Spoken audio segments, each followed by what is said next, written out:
High বন্ধুরা, আমি আজকে আপনাদেরকে দেখিয়ে দিব যে কিভাবে আপনারা বিকাশ থেকে বিকাশে টাকা পাঠাবেন। তো বিকাশ থেকে বিকাশে টাকা পাঠানো এটাকে সাধারণত আমরা সেন্ড মানি বলে থাকি। তো আমি আপনাদেরকে আজকে দেখিয়ে দিব তো বিকাশ অ্যাপস থেকে আপনারা কিভাবে সেন্ড মানি করবেন। তো চলুন ওটা করার জন্য ফোন স্ক্রিনে আমি আপনাদেরকে দেখিয়ে দিচ্ছি। সর্বপ্রথম আপনি চলে যাবেন প্লে স্টোরে যাওয়ার পর এখান থেকে সার্চ বারে সার্চ দিবেন বিকাশ বলে সার্চ দিবেন। তো অ্যাপসটা চলে আসছে। তো এখান থেকে ওপেন করে দিবেন।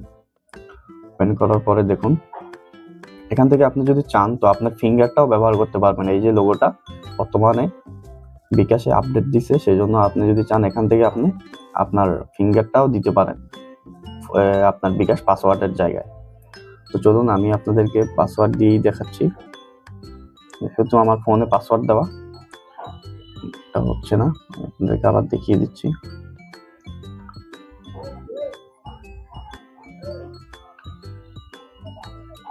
এই যে অপশন এটা, তো এখানে সেন্ড মানি দেখার পরে এখানে ক্লিক করবেন।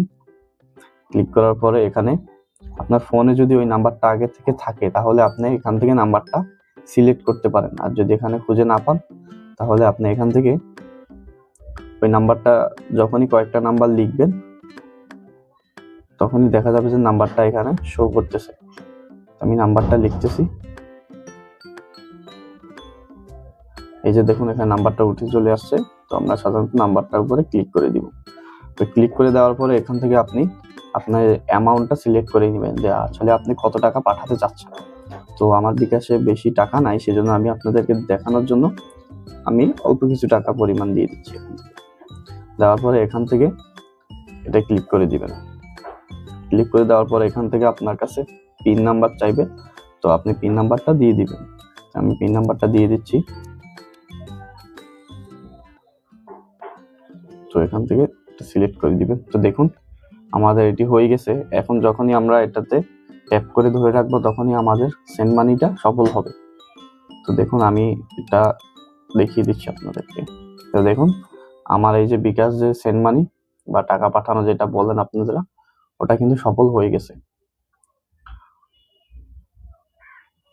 তো বন্ধুরা, এরকম ভিডিও পেতে আমার এই চ্যানেলটি সাবস্ক্রাইব করে বেল আইকন বাজিয়ে দিবেন। তো সবাইকে ধন্যবাদ।